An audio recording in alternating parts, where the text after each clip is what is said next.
څومره فقر او څومره لوږه کې وچکالي له یوې خوا وه، لوږه له بلې خوا وه، موقع له بلې خوا باندې هغه شپه مېلمانه وو،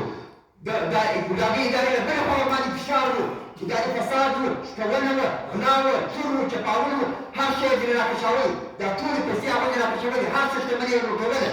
او دغه ولس بیا هم په دغه ټول وخت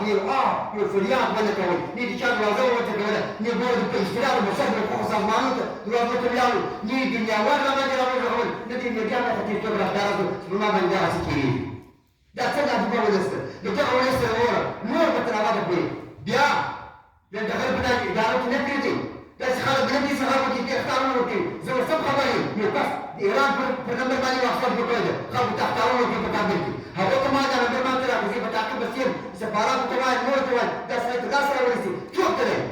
دی د کوم قدرت ته دی زما ولس راځولی، د ده څه مسؤلیت دی؟ ورور ستا څه مسؤلیت دی؟ ته د ولایت ته وایي، د والي انډیوال یې، ته د امنیت قمندانۍ یې، یو امنیتي کارمند یې، ته د یووالي نظامي کس یې، نظامي د ملي اردو د ملي اسلامي اردو کس یې، ته څوک یې؟ څه حق لرې د خلکو په حریم باندې ورننوځې؟ خلک سپکوي، ولې خلک توهینوي؟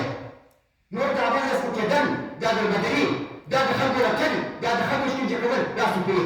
دا ایډیالوژي ختم ده.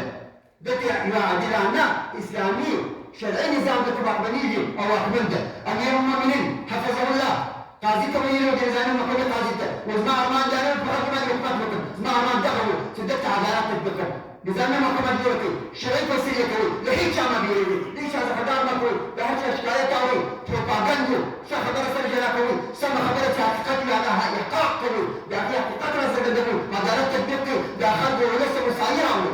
دا ولس دا ګربدره ولس چې په نورو باندې د سره ولاړ ده، په تش نسته سره ولاړ ده، په خالي جیبو سره ولاړ ده،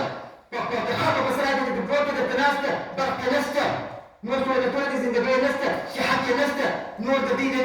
دې ویشي ته پام نه ده سوی، اولاد یې شرک او ستا په طبیعت باندې